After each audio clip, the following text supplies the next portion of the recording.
Hello everyone, good morning, welcome once again to Swami Vivekananda institute. मैं शिवम पांडे एक बार फिर से आज आपके सामने। और आपकी जानकारी के लिए बता दें कि स्वामी विवेकानंद इंस्टीट्यूट पे सीयूटी एग्जाम्स को माइंडसेट में रखते हुए आपके लिए प्रॉपर वीडियोस रेडी किए जाते हैं, we be free of cost on YouTube. मैं जब भी आपके सामने आऊँगा, मैं आपको जीके और जीएस का पार्ट पढ़ाने के लिए आता हूँ। मैंने ऑलरेडी काफ़ी सारी वीडियोस बना रखी है, हिस्ट्री पे, ज्योग्राफी पे, पॉलिटी पे और इकोनॉमिक्स पे।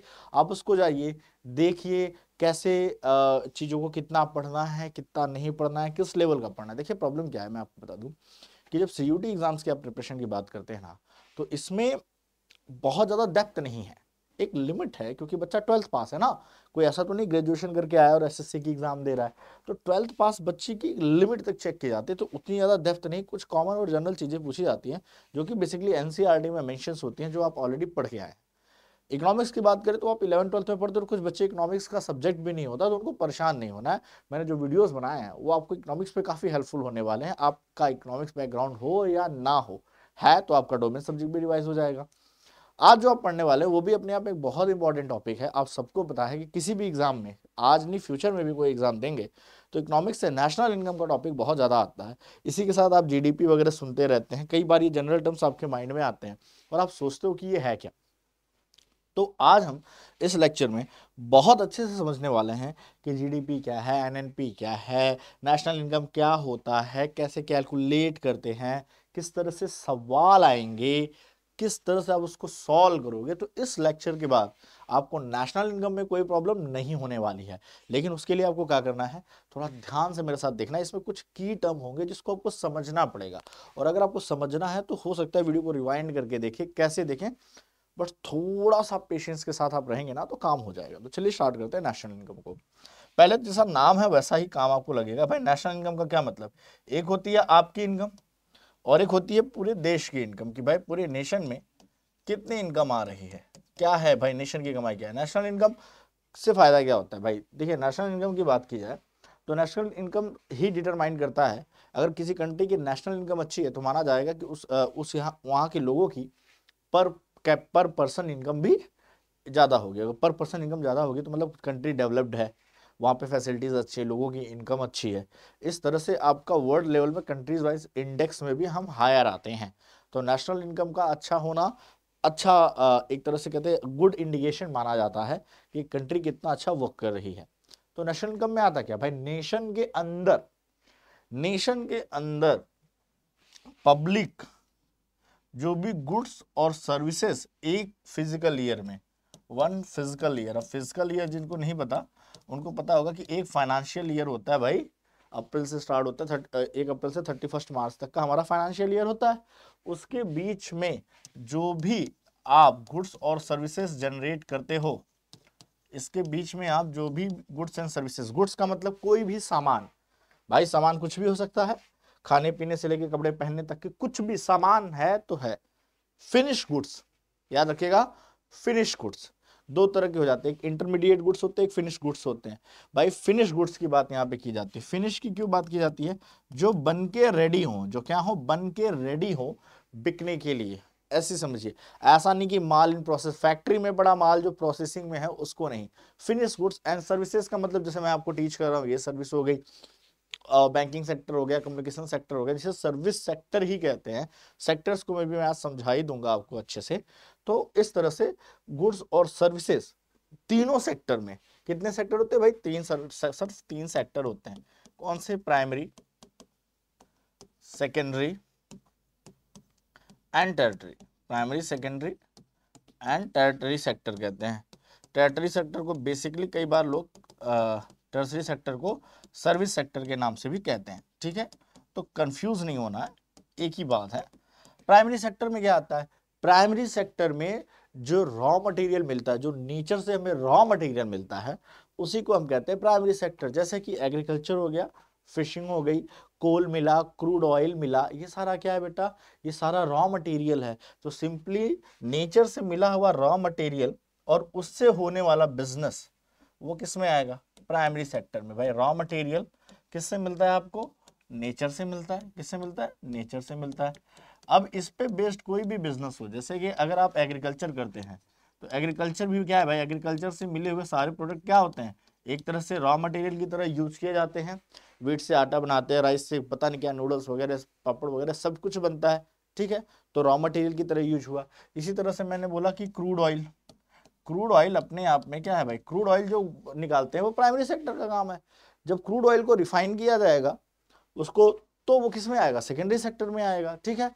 तो क्रूड ऑयल हो गया, फिशिंग हो गई, ये सारी चीजें क्या है भाई, ये सारी चीजें आती हैं सर प्राइमरी सेक्टर में, क्योंकि फिश के प्रोडक्ट बाद में बिकते हैं। फिश पहले जब सी से निकाली गई तो वो, या ओशन से या तालाब से निकाली गई, तो वो क्या हो गया, वो प्राइमरी सेक्टर में आ गया।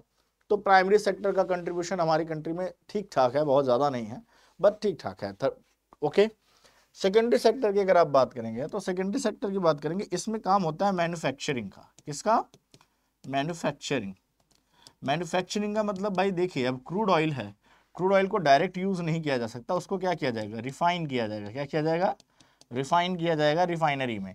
तो जब रिफाइनरी लगाई जाएगी तो उसका काम क्या है, उस क्रूड ऑयल को प्रोसेस करके पेट्रोल, डीजल, मोबिल एंड जितने भी उसके सेक्टर बनाए जा सकते हैं, जितनी भी प्रोडक्ट्स बाई प्रोडक्ट्स निकाले जा सकते हैं, वो सारा काम मैन्युफैक्चरिंग का किस में होगा, सेकेंडरी सेक्टर में। और किसी भी कंट्री में जब तक तीनों सेक्टर अच्छे से ग्रो नहीं होंगे तब तक कंट्री का फुल फ्लेज डेवलपमेंट नहीं माना जाता।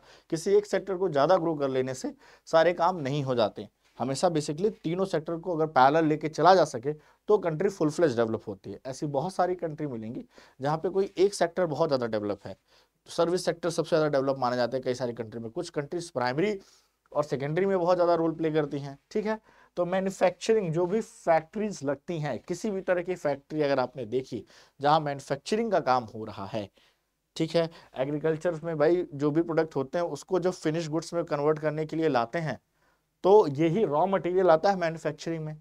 और जब सामान बनकर रेडी हो गया, goods are ready, goods are ready, तो अब ये क्या होगा, उस कंपनी से भाई सामान बन के रेडी, इलेक्ट्रॉनिक्स ने इलेक्ट्रॉनिक्स बना दी, सबने मोबाइल वाले ने मोबाइल बना दी, मैन्युफैक्चरिंग का काम दोगे। आपको पता है कि चाइना मैन्युफैक्चरिंग में सबसे ज्यादा, चाइना ने अपनी सेकेंडरी इंडस्ट्री को बहुत मजबूत किया कि वर्ल्ड में अगर आपको कहीं पे भी कोई काम करवाना हो, मैन्युफैक्चरिंग लोग चाइना में जाते हैं, क्योंकि चाइना ने मैन्युफैक्चरिंग सेकेंडरी सेक्टर पे इतना ज्यादा जोर दिया, इतना ज्यादा जोर दिया कि उसका सेकेंडरी सेक्टर बहुत ज्यादा मजबूत है। वर्ल्ड में आपको कहीं प्रोडक्शन करवाना हो तो सबसे सस्ती मैन्युफैक्चरिंग कौन देगा, चाइना देगा, क्योंकि उसने सेकेंडरी सेक्टर का इतना वेल स्टैब्लिशमेंट किया है कि वहां पे प्रोडक्शन करवाना सस्ता ही पड़ता है लगभग में सभी कंपनियों को। इसलिए वो कहाँ भाग के जाती थी, चाइना जाती हैं, मैन्युफैक्चरिंग वहां सस्ता पड़ता है। इंडिया की कई सारी कंपनियों की मैन्युफैक्चरिंग चीजें बन के बने बनाए पार्ट्स कहाँ से आते हैं, चाइना से आते हैं, उसके बाद उसको असेंबल करके यहाँ पे सेल किया जाता है। अब सवाल है, सामान बन के पड़ा हुआ है, बिके कैसे। तो जब वो सेल होता है, आपके पास आता है, तो वो आ जाता है फिर सर्विस सेक्टर का, टेरिटरी सेक्टर काम है। सर्विस सेक्टर में जैसे कि सेवाएं भी बेची जाती है, जैसे मैंने कहा teaching is a kind of service.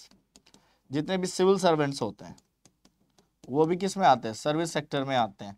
इसके अलावा आप कहेंगे कि जितने भी, आप कह सकते हैं कि जितने भी बैंकिंग के काम होते हैं ये सारे किस में आते हैं, सिविल सेक्टर में, सर्विस सेक्टर में आते हैं।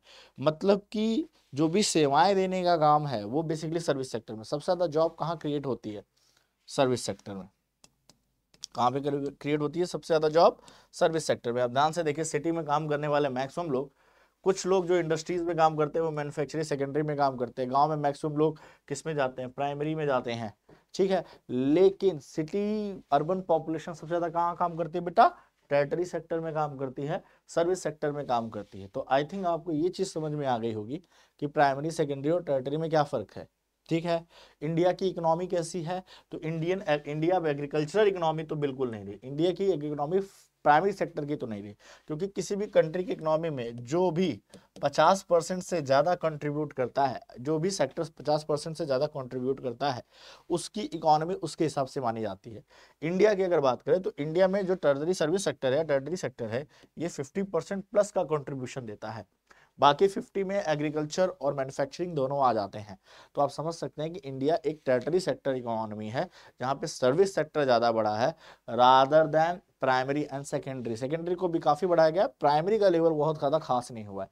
हालांकि आप इग्नोर नहीं कर सकते, क्योंकि रॉ मटेरियल आएगा ही नहीं तो सर्विस में बेचोगे क्या, सर्विस दोगे किस चीज की। ओके, तो ये सारी चीजें आपको याद में ध्यान में रखनी है। और इस तरह से आपको मैंने ये बता दिया कि प्राइमरी, सेकेंडरी और टर्टियरी सेक्टर क्या है। और आप देख रहे हैं कि हर जगह बिजनेस है, तो अगर हर जगह बिजनेस है तो जब आप नेशनल इनकम निकालना चाहते हो तो आपको देखना है कि तीनों सेक्टर में और in all the three sectors क्या प्रोड्यूस किया जाता है। तो जितनी भी goods and services with in the country तीनों सेक्टर में लोग प्रोड्यूस करते हैं, ठीक है, उसी को हम क्या कहते हैं, उसे हम एक फिजिकल ईयर में उसी को हम क्या कहते हैं, नेशनल इनकम के नाम से जानते हैं। तो अभी थोड़ी बहुत बात समझ में आ गई कि नेशनल इनकम में तीन सेक्टर क्या होते हैं, हर एक सेक्टर में क्या आता है। अगर आपको प्राइमरी, सेकेंडरी, टर्टियरी सेक्टर और अच्छे से जानना है तो मैं आपको समझा दूंगा किसी और वीडियो में, जहाँ पे मैं माइक्रो और मैक्रो के बारे में बताऊंगा, तो आपको और अच्छे से समझ में आ जाएगा, बहुत ही डिटेल्ड एग्जाम्पल के साथ समझा दूंगा, ठीक है। तो आगे बढ़े, गुड्स और सर्विसेज में कोई डाउट नहीं कि गुड्स क्या होते हैं और सर्विसेज क्या होती हैं। चलिए समझते हैं। तो आपको अगर नेशनल इनकम पढ़ना है तो उसके लिए पहले ये कुछ चीजें जाननी है आपको, पहले कुछ चीजें जाननी है, जैसे जीडीपी, एनडीपी, जीएनपी और एनएनपी। ये सारे नाम आपने बहुत सुने होंगे। Gross domestic product, net domestic product, gross national product, net national product, ये क्या होते हैं, कैसे निकाला जाता है, ये सारी चीज़ें आपको जानना जरूरी है। हालांकि एक सिंपल सा फॉर्मूला भी होता है, फॉर्मूला ऑफ नेशनल इनकम जिसे कहते हैं, जिसको कहा जाता है बेसिकली C+G+I। मैं आपको समझा ही देता हूँ, हालांकि वो आगे आएगा ही तो आप समझ लीजिएगा। तो ठीक है, हम इन सारी चीज़ों को पढ़ेंगे। जीडीपी जो आपने पढ़ा है, जीडीपी ग्रॉस डोमेस्टिक प्रोडक्ट, इसमें भी ऐसा होता है, देखिए दो होते हैं, एक फैक्टर कॉस्ट होता है। क्या होता है मैं समझाऊंगा कि फैक्टर कॉस्ट क्या है, या और एक मार्केट प्राइस होता है।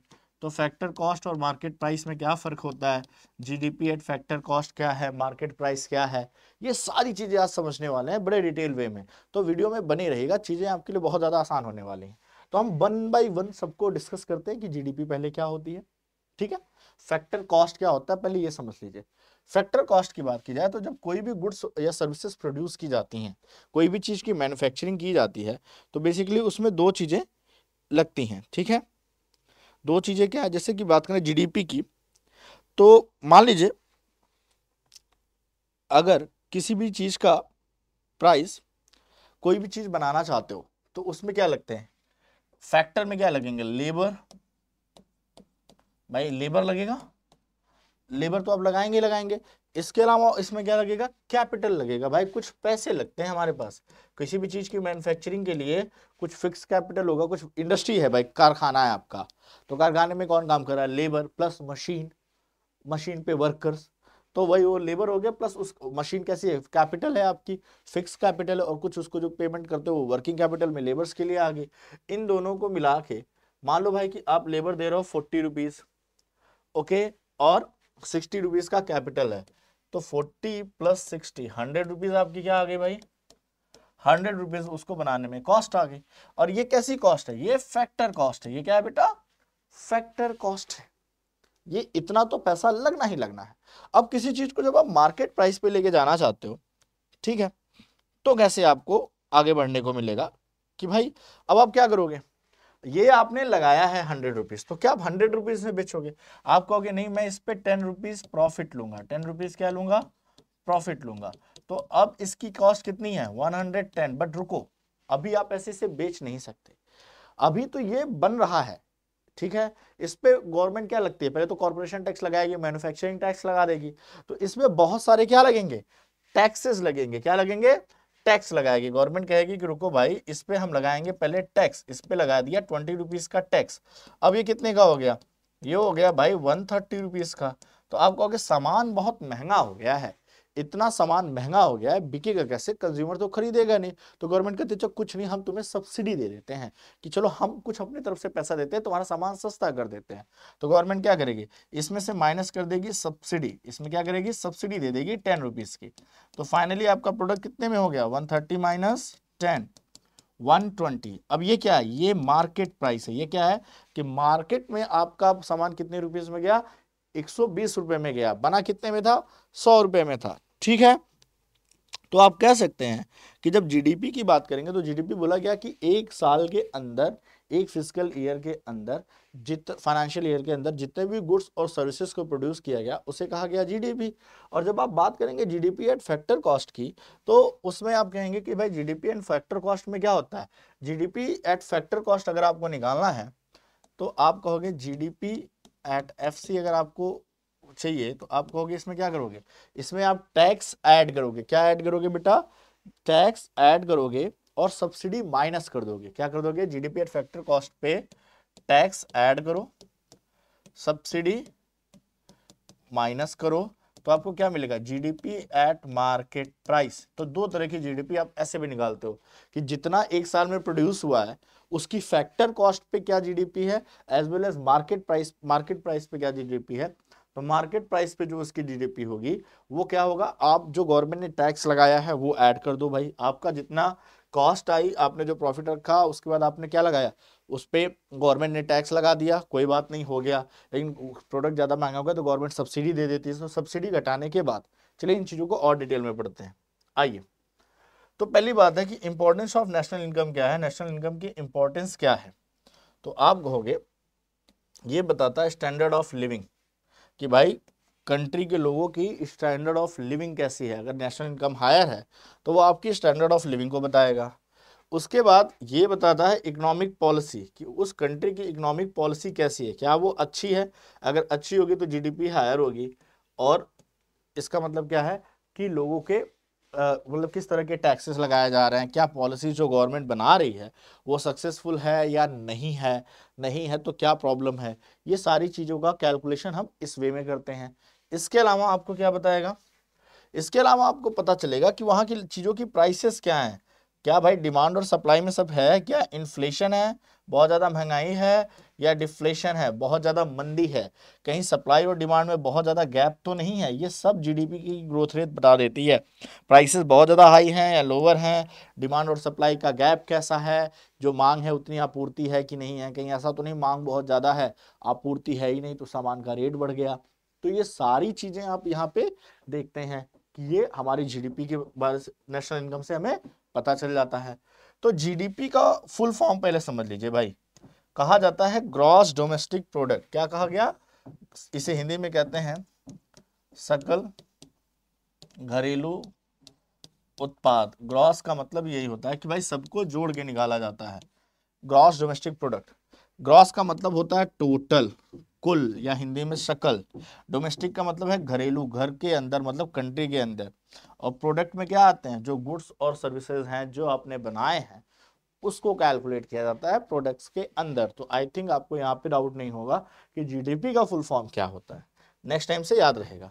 अब समझते हैं जीडीपी में हम रखते क्या है, जीडीपी कैलकुलेट करते वक्त क्या क्या कैलकुलेट करते हैं हम कंट्री की इनकम के लिए। तो देखिए यहाँ पे फॉर्मूला है C plus G plus I plus N x. इनको पहले आप अच्छे से समझ लीजिए कि C का मतलब क्या है, G का मतलब क्या है, I का मतलब क्या है। ये फॉर्मूला याद होना चाहिए। यही एक तरह से कभी कभी कह दिया जाता है, इसी में कुछ चीजें ऐड करके नेशनल इनकम का फॉर्मूला बना दिया जाता है। तो जीडीपी से ही रिलेटेड होता है। कैसे होता है देखिए, यहाँ पे आपको समझ में ज्यादा अच्छे से आ जाएगा। ये क्या है देखिए, C का मतलब है कंज्यूमर स्पेंडिंग, कि कंज्यूमर कितना पैसा खर्च करता है, उपभोक्ता। गवर्नमेंट स्पेंडिंग प्लस सरकार के कितने खर्चे हैं, किसी भी तरह के खर्चे हों। और मैंने गवर्नमेंट बजट में आपको बता दिया कि सरकार के खर्चे क्या क्या आते हैं, वो वीडियो आप देख लीजिएगा, आपको ज्यादा क्लियर होगा।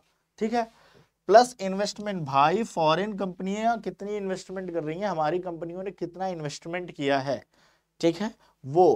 Plus net export, net export के लिए आप क्या करेंगे, import minus export. Okay, export से इंपोर्ट माइनस करेंगे, जितना आएगा वो क्या होगा, नेट एक्सपोर्ट। भाई आपको बताना है एक्सपोर्ट का मतलब हमने कितना बेचा, इंपोर्ट का मतलब हमने कितना खरीदा। तो आप देखिए कि भाई आपका नेट एक्सपोर्ट, अगर आपने ज्यादा खरीदा है तो आपका सीधी बात है कि फॉरेन एक्सचेंज रिजर्व कम हुआ है, आपने पैसे कंट्री से ज्यादा बाहर भेजे और इनकम जनरेट कम की है और खर्चा ज्यादा किया है। क्योंकि एक्सपोर्ट, अगर इंपोर्ट बढ़ गया इसका मतलब कंट्री ने ज्यादा सामान बाहर से मंगाया है, जो चीजें हमारे पास नहीं होती हैं। तो उससे क्या होता है भाई, तो इस तरह से आपको पता क्या चला, इस तरह से पता चला आपको कि नेट एक्सपोर्ट क्या होता है, total export minus total import कर देंगे।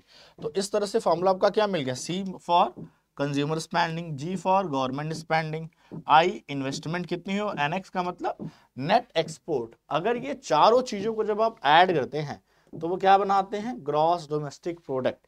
तो जब भी हम जीडीपी कैलकुलेट करते हैं तो ये जीडीपी का फॉर्मूला है, याद रख लीजिए फिर से। सीजीआई, सीजीआई आजकल वो थोड़ा सा एआई में भी ये वर्ड यूज होता है, तो उस हिसाब से याद रख लीजिएगा, सीजीआई प्लस एनएक्स। एनएक्स मतलब इसकी जगह आप नेट एक्सपोर्ट वर्ड भी यूज कीजिए तो आपको चीजें ज्यादा समझ में आ जाएंगी।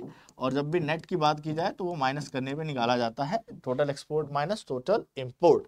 इसको फिर से समझ लीजिए, 4 बार देखिए, वीडियो रिवाइंड करके देखिए, लेकिन चीजें समझ में आनी चाहिए आपको। ऐसा नहीं है कि जीडीपी ही नहीं समझ में आए तो आगे की चीजें आपके लिए थोड़ी ट्रिकी हो जाएंगी। ओके, आगे बढ़े, चलिए। अब जीडीपी के बाद एक टर्म आता है एनडीपी, लेकिन मुझे लगता है कि मैं पहले आपको जीडीपी को थोड़ा और थॉरली समझा दूं। अब मैं आपको वही चीज रिपीट करूंगा जो मैं पहले आपको रिपीट करने वाला था, कि यहाँ पे पहले आप समझ लीजिए कि जीडीपी एट फैक्टर कॉस्ट और जीडीपी एट मार्केट प्राइस क्या होती है। इसके बाद ही मैं आपको बढ़ूंगा, उस चीज को मुझे लगता है एक बार और एक्सप्लेन करना चाहिए। चलिए समझते हैं। अब GDP at factor cost, factor cost क्या होती है वो मैंने आपको समझाया, और जीडीपी एट मार्केट प्राइस, इसका फॉर्मूला याद रखिए, कई बार पूछा जाता है जीडीपी एट मार्केट प्राइस। तो देखिए आपको एक सिंपल सी लैंग्वेज में समझा दूं कि यहाँ पे सारी गुड्स और सर्विसेज पे कितनी लागत आई जब प्रोडक्ट बन रहा था, चाहे गुड्स बन रही थी या सर्विसेज बन रही थी, वो मार्केट में आने से पहले उसकी लागत कम होती है। जब वो मैन्युफैक्चरिंग में कोई गुड्स होता है तो उस पे आपने कितना लेबर लगाया, लेबर या कोई भी एम्प्लॉई है भाई, उसको पैसे दिए होंगे ना, सैलरी दी होगी, प्लस उस पे कितना आपका कैपिटल लगा भाई, ऑफिस लिया है, मशीन ली है, कंप्यूटर है, मशीनरीज हैं, सब कुछ वर्क कर रहा है ना, तो उस पे भी पैसा लगा होगा, उस पे भी आपने इन्वेस्टमेंट की होगी, तो वो आपकी कैपिटल है। ठीक है, वो दोनों को जब आप ऐड करते हो, मान लो ये 40 और 60 का एग्जांपल दिया था, तो ये तो 100 रुपीज आपकी कॉस्ट ही आ गई, 100 रुपीज क्या आ गई, कॉस्ट ही आ गई। इसी में कॉर्पोरेशन टैक्स वो लग जाता है, कॉर्पोरेट टैक्स, जिसमें मैन्युफैक्चरिंग टैक्स, सेकेंडरी इंडस्ट्री में भी गवर्नमेंट टैक्स ले लेती है। अब ये मार्केट में जैसे निकलने वाला होगा, जीएसटी वाले खड़े होंगे, कहेंगे भाई हम तो जीएसटी लगाएंगे, ठीक है, तो वहां पे भी टैक्स लगेगा। तो अब जब ये बन के रेडी हुआ, ये फैक्टर कॉस्ट है, ये क्या है, इसकी फैक्टर कॉस्ट है, जितने में वो बन के रेडी हो गया।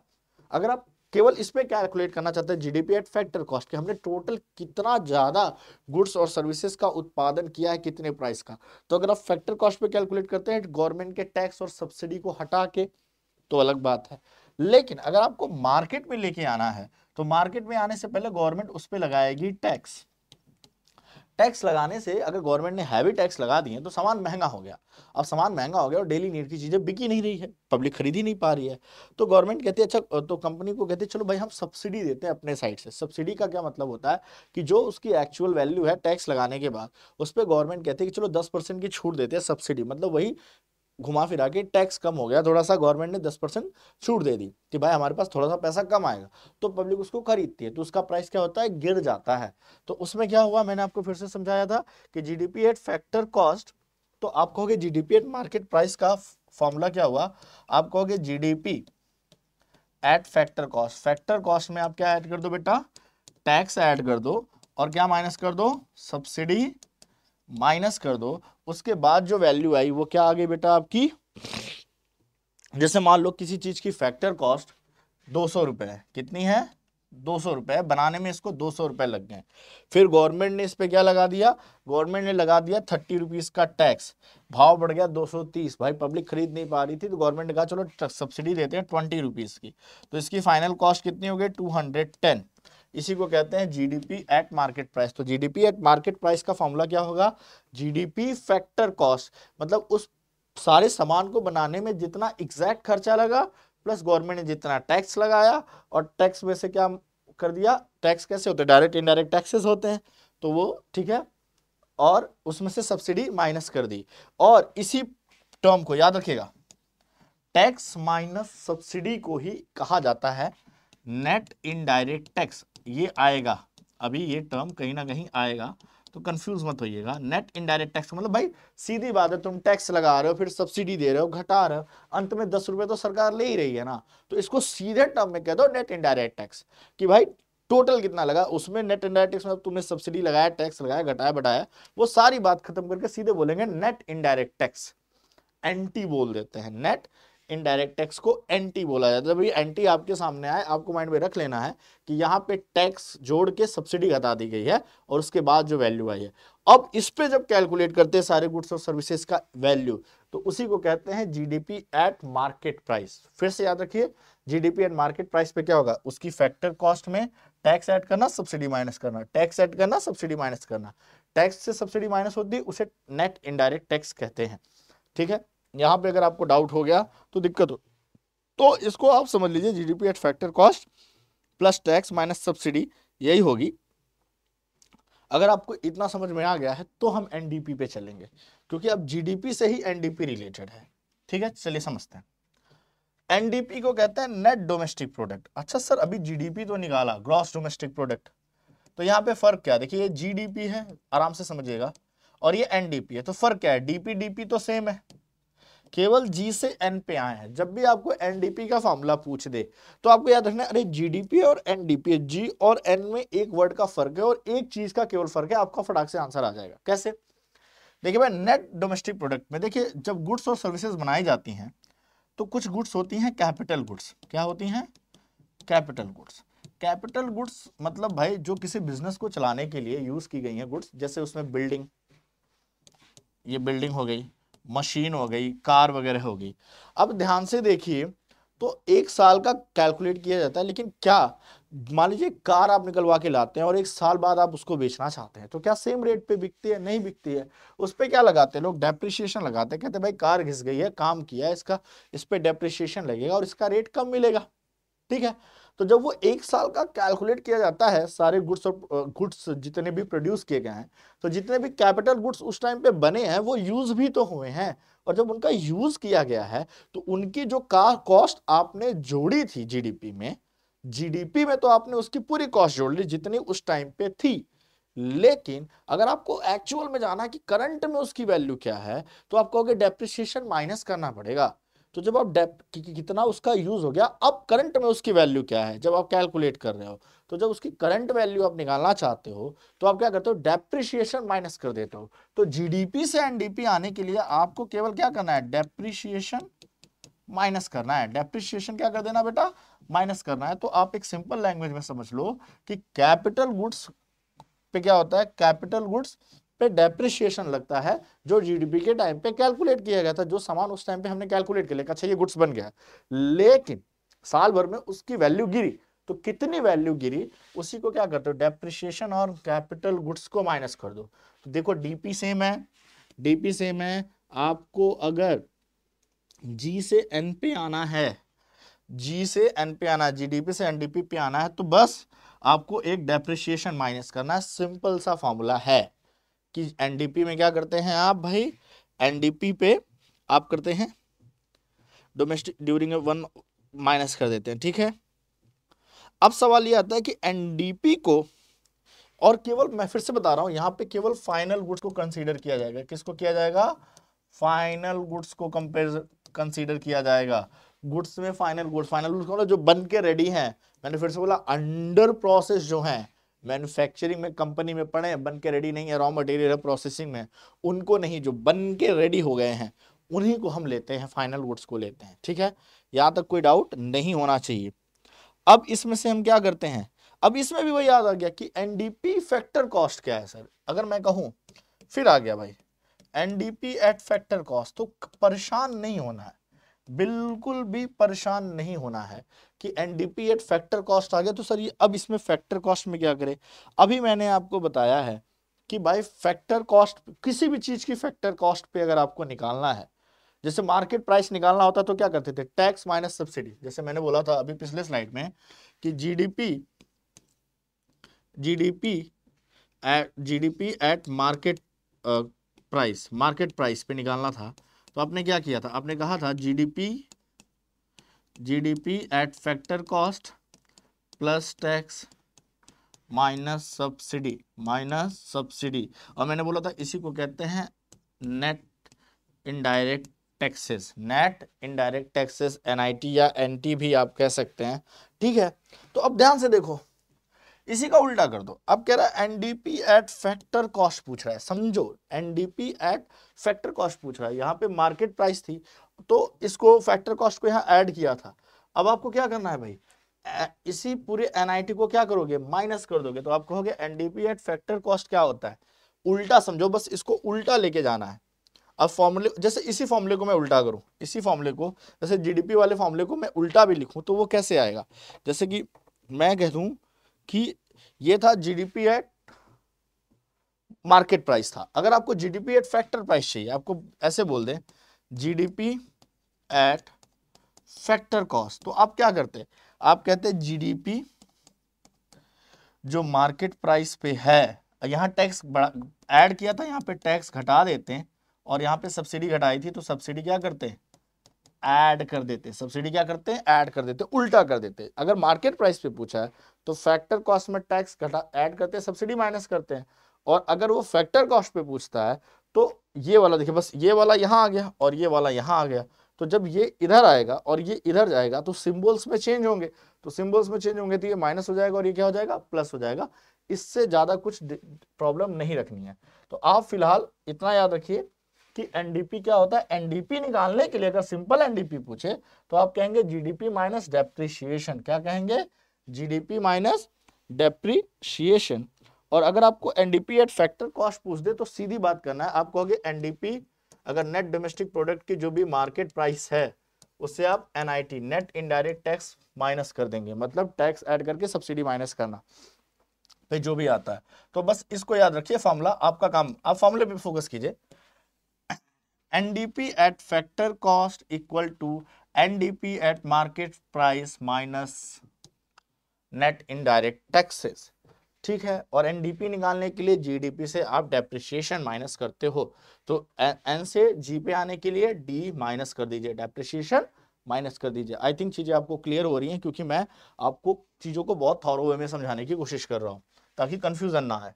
अब आते हैं, अब सर जीडीपी हो गया, ठीक है, इसके बाद अब ये कौन सी बला है, अभी तो हमने जीडीपी पढ़ी और जीडीपी के बाद क्या पढ़ ली सर, एनडीपी पढ़ ली, नेट डोमेस्टिक प्रोडक्ट।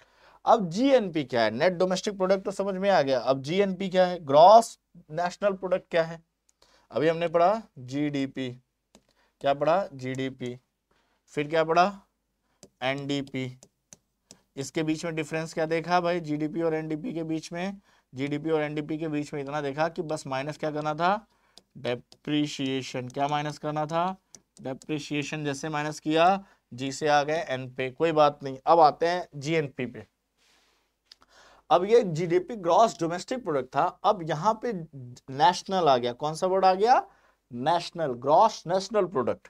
अब जब नेशनल की बात की गई तो यहाँ पे जानते हैं क्या है, हम पूरे वर्ड की बात करेंगे और इसको थोड़ा सा समझने की कोशिश करेंगे कि ये कैसे है, इसको थोड़ा इजी लैंग्वेज में समझेंगे तो चीज़ें आसान होंगी। तो मैं आपको एक एग्जांपल से इसको समझाने की कोशिश करूंगा कि ये कैसे किया जाता है। मान लीजिए कि भाई ये हमारा इंडिया है, ठीक है। अब इंडिया में भाई ऑस्ट्रेलियन कंपनी भी है, जापानीज कंपनी भी है, कोई प्रॉब्लम नहीं, इंडिया में ऑस्ट्रेलियन कंपनी है, जापानीज कंपनी है, ठीक है। अब इंडियंस ने कमाए 100 रुपये एक साल में, इन्होंने कमाए 90 रुपये, इन्होंने कमाए 50 रुपये, ठीक है, कोई प्रॉब्लम नहीं, यहाँ तो कोई दिक्कत नहीं है। अब हम चलते हैं भाई, मान लो यूएसए में चले गए। अब यूएसए में भी एक यूएसए की कंपनी है जो वहां कमाती है 40 रुपीज, और वहां पे हमारी इंडियन कंपनी भी है, इंडियन कंपनी भी है जो वहां पे कमाती है 90 रुपीज, ठीक है। तो अब हम अपनी ग्रॉस नेशनल प्रोडक्ट निकालना है, तो समझिएगा करते क्या है इसमें, जीडीपी, देखिए जो भी कुछ निकालते हैं उसमें जीडीपी से, जैसे एनडीपी में क्या था, जीडीपी से डेप्रिसिएशन माइनस किया था। यहाँ जीएनपी में क्या है, तो जीएनपी के लिए जीडीपी का यूज तो करना ही करना है, कि जीएनपी निकालने के लिए जीडीपी तो लगाएंगे ही लगाएंगे भाई, हमारे घर के अंदर जो प्रोड्यूस हुआ वो तो हमने निकाल ही लिया। अब ऐसा है कि ऐसी कई इंडियन कंपनी जैसे टाटा, बजाज, रिलायंस, जिनके प्लांट विदेशों में भी हैं। हमारे कई ऐसे इंडियंस हैं जो कहाँ कमाते हैं, विदेशों में जॉब करते हैं, वहां पे एम्प्लॉयमेंट करते हैं, तो वहां पे अर्निंग करते हैं, लेकिन क्योंकि है इंडिया के तो वो अर्निंग किसकी मानी गई, इंडिया की अर्निंग मानी गई। तो उसी को कहते हैं इनकम फ्रॉम अब्रॉड, कि इंडिया के अलावा जो इंडिया में कमाया वो तो जीडीपी है, इंडिया के लोगों ने जो इंडिया में कमाया वो जीडीपी है, प्लस इंडिया के लोगों ने बाहर रह के जो कमाया, बाहर जितनी गुड्स एंड सर्विसेज प्रोड्यूस की, उसी को कहते हैं इनकम फ्रॉम अब्रॉड, कि वहां से जो पैसा आया वो हो गया, उसको कैलकुलेट करते हैं। प्लस इंडिया में भी ऐसी विदेशी कंपनीज है, जैसे ये देखो, अब आप कहोगे कि यहाँ पे अगर आप टोटल कैलकुलेट करो तो आप कहोगे सर 100 + 90 + 50 कितना हो गया, आप कहोगे 240 रुपीज। लेकिन क्या ये 240 रुपीज हमारे हैं, नहीं, ये 240 मेरे नहीं है, इसमें से भाई 90 + 50 140 किसका है, बाहरी कंपनियों का है। तो यहां पे हमारे पास कितना आया 100 रुपीज, प्लस यहां पे भी इंडियन कंपनी ने कमाया ना, इसको भी ऐड करो, अभी कितना हो गया, ये 190 हो गया, वो क्या हो गया 190 हो गया, राइट। तो इससे आपको क्या समझ में आया, इससे समझ में ये आया कि भाई हमारी जो नेट इनकम फ्रॉम अब्रॉड है वो क्या है 190 है, क्या है 190, और इनकम टू अब्रॉड कितनी है 90 + 50 140, ठीक है।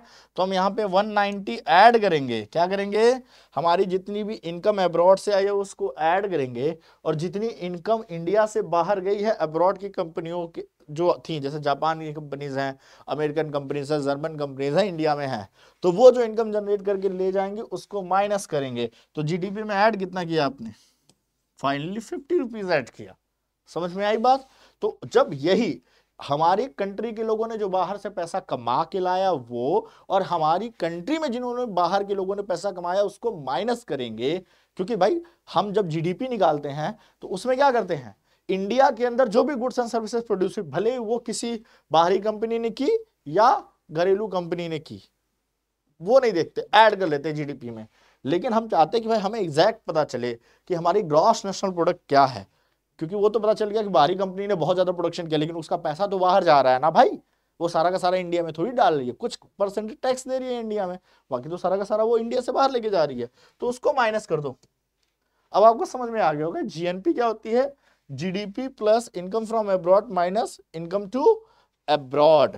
ओके, कोई डाउट, जितनी कंपनियों ने कमाया यही फॉर्मूला याद रखिएगा जीएनपी, इसमें मैं आपको कोई फैक्टर कॉस्ट वगैरह नहीं बताने वाला, तो बस इतना याद रखिए कि इनकम फ्रॉम अब्रॉड, बाहर से जो इंडिया में इनकम आई, जो इंडिया के लोगों ने कमाई थी, याद समझिए इंडियन कंपनीज ने, लोगों ने कमाई, और इंडिया में रह के जो बाहरी लोगों ने पैसे कमाए वो माइनस कर दीजिए। इस एग्जांपल से आपको चीजें समझ में आ गई होंगी, ठीक है।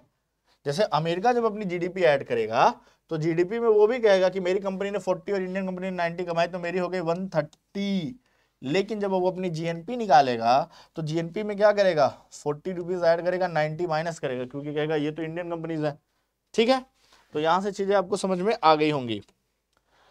आते हैं, अच्छा भाई, तो अभी आपने क्या देखा ग्रॉस नेशनल प्रोडक्ट, अब ग्रॉस है तो नेट भी आएगा, और नेट के लिए मैंने आपको बताया कि जब भी कभी भी, जैसे अभी हमने पढ़ा जीडीपी, फिर हमने क्या पढ़ा एनडीपी, फिर हमने क्या पढ़ा जीएनपी, देखिए मैं आपको सब यहाँ रिवाइज करवा देता हूँ। अब क्या पढ़ रहे हैं आप एनएनपी, तो देखिए कैसे रिलेशन है, GDP gross domestic product, NDP net domestic product, बीच में अगर निकालना था तो क्या किया डेप्रिसिएशन माइनस कर दिया, जो कैपिटल गुड्स पे भाई वैल्यू कम होती है एक साल के अंदर यूज करने के रीजन से, उसको माइनस कर दिया। फिर हमने कहा कि भाई जीडीपी के साथ साथ हमने कहा भाई जीएनपी निकालते हैं, तो जीएनपी निकालने के लिए जीडी, अब यहाँ पे क्या डी को चेंज करके हमने क्या किया एन किया, और इसके लिए हमें करना क्या था income from abroad, income from abroad add कीजिए, और इनकम टू अब्रॉड माइनस कर दीजिए, इनकम टू अब्रॉड माइनस कर दीजिए, ठीक है। जो हमारी इनकम गई बाहर उसको माइनस कीजिए, जो बाहर से इनकम आई उसको इंडिया के लोगों के थ्रू वो ऐड कर दीजिए। तो आपने क्या माना था जीएनपी निकाला था, अब जीएनपी से आप एनएनपी पे आना चाहते हैं नेट, और नेट के लिए फिर यही काम करना है, क्या करना है डेप्रिसिएशन माइनस कर दीजिए, क्या कर दीजिए, यहाँ जीएनपी में हमने डेप्रिसिएशन को नहीं देखा था कि भाई जो बाहर से कमाई आई और जो यहाँ से कमाई बाहर गई, तो जो बाहर से कमाई आई उन्होंने भी तो कैपिटल गुड्स लिए होंगे, मशीनरी ली होगी, बिल्डिंग्स अक्वायर की होगी, तो उस पर भी तो डेप्रिसिएशन लगाना है, वो भी तो साल भर यूज हुई है, उसकी वैल्यू कम हुई है। तो जब उस पर भी आप डेप्रिसिएशन लगाते हैं तो क्या बन जाता है बेटा, फिर बनता है आपका एनएनपी। इसे कहते हैं नेट नेशनल प्रोडक्ट। इसे क्या कहते हैं, नेट नेशनल प्रोडक्ट। इसमें कोई डाउट है तो बता दीजिए, ठीक है, फिर मैं आपको समझाता हूं, ठीक है। तो यही जो आपका आया एनएनपी, तो जो एनएनपी फैक्टर कॉस्ट पे अगर आप कैलकुलेट करते हैं, किस पे करते हैं, फैक्टर कॉस्ट। फैक्टर कॉस्ट का मतलब क्या है भाई, याद रखिएगा, फैक्टर कॉस्ट पे कैलकुलेट किया तो आपने इसमें से नेट इनडायरेक्ट टैक्सेस अभी ऐड नहीं किए हैं, इस पे नेट इनडायरेक्ट टैक्सेस ऐड नहीं किए हैं। अगर नेट इनडायरेक्ट टैक्सेस, अगर आप इसी में क्या कर दें, एनएनपी एट फैक्टर कॉस्ट पे नेट इनडायरेक्ट टैक्सेस ऐड कर दें, तो वो क्या हो जाएगा, एनएनपी एट मार्केट प्राइस हो जाएगा। भाई यही तो होता है मार्केट प्राइस पे, नेट इनडायरेक्ट टैक्स ऐड करके सब्सिडी माइनस कर दीजिए। इसी को आप नेशनल इनकम कह सकते हैं, इसी को आप क्या कह सकते हैं, नेशनल इनकम। तो कंफ्यूज मत होइएगा, एनएनपी एट फैक्टर कॉस्ट को ही आप क्या कह सकते हैं, नेशनल इनकम। ठीक है, ठीक है।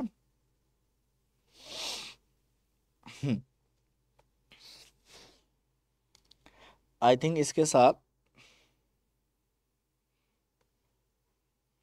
तो इसको क्यों कहते हैं, देखो एनएनपी में क्या किया था हमने, एनएनपी निकालते वक्त देखो भाई जीएनपी अब इसको नेशनल इनकम क्यों कहते हैं ये समझ लीजिए।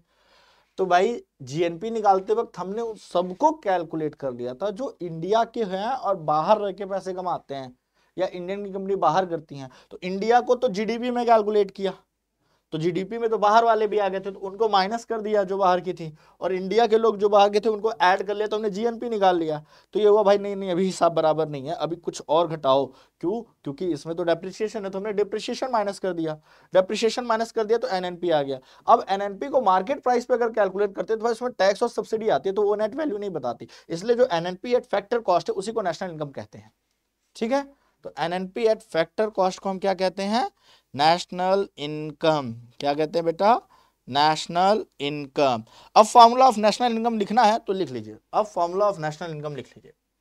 नेशनल इनकम का फॉर्मूला अब मैं आपको बताता हूं, नेशनल इनकम का फॉर्मूला देख लीजिए, आपको चीजें अब और ज्यादा क्लियर होंगे। इसका फॉर्मूला क्या हो गया, इसका फॉर्मूला हो गया C plus G plus I plus X plus F minus D. C का मतलब था कंज्यूमर्स, सी का मतलब क्या था भाई, कंज्यूमर एक्सपेंडिचर, गवर्नमेंट के एक्सपेंडिचर, यहां पे हमने देखे थे। आई से क्या था, इन्वेस्टमेंट था। एक्स से क्या था, नेट एक्सपोर्ट था। ठीक है, प्लस एफ का मतलब वही हो गया, ये एफ इसको रिप्रेजेंट करता है कि इनकम फ्रॉम अब्रॉड ऐड करो और इनकम टू अब्रॉड माइनस करो, वो एफ हो गया। तो वहां से यहां तक क्या था, जीएनपी था, और जैसे ही आपने डेप्रिसिएशन माइनस कर दिया वो क्या हो गया, एनएनपी हो गया। क्या हो गया, एनएनपी। तो यही फॉर्मूला तो है जो इसको रिप्रेजेंट कर रहा है। अगर आप ध्यान से जोड़ोगे तो देखो इतने तक तो हम क्या कहते हैं, इतने तक को जीडीपी कहते हैं। अगर ध्यान से देखेंगे आप तो इतने ये फॉर्मूला तो जीडीपी का भी था सर, यहां से ये जो 4 कैरेक्टर हैं ये जीडीपी को दिखा रहे थे। जैसे ही हमने एफ ये ऐड किया था, जैसे ही हमने इसको इसमें ऐड किया तो ये किसको दिखाने लगे, जीएनपी को दिखाने लगे। ठीक है, और जैसे इसमें हमने ये ऐड किया, ये किसको दिखाने लगे, एनएनपी को दिखाने लगे। तो नेशनल इनकम का अगर ये फॉर्मूला है तो ये कहीं ना कहीं डायरेक्ट एनएनपी को ही दिखा रहा है, इसलिए एनएनपी एट फैक्टर कॉस्ट को हम क्या कहते हैं बेटा, नेशनल इनकम कहते हैं। तो इसी के साथ आपका ये वीडियो एंड होता है, क्योंकि अब आपको नेशनल इनकम से रिलेटेड कोई भी डाउट नहीं होने चाहिए कि नेशनल इनकम का ये जो फॉर्मूला है ये कैसे बन के आया। एक एक स्टेप मैंने आपको दिखा दिया है कि नेशनल इनकम का फॉर्मूला बनता कैसे है। इस वीडियो के बाद आपको जीडीपी, एनडीपी, जीएनपी, एनएनपी में डाउट नहीं होना चाहिए। वीडियो को रिवाइंड करके देखिए, दोस्तों के साथ शेयर कीजिए ताकि उनको भी ये चीजें समझ में आए। आपको ऐसे ही अच्छी वीडियोस यहाँ पे मिलते रहेंगे। तो आज के लिए इतना ही, बाय एवरीवन, मिलते हैं आपसे अगले वीडियो में। तो हंसते रहिए, मुस्कुराते रहिए। Good bye.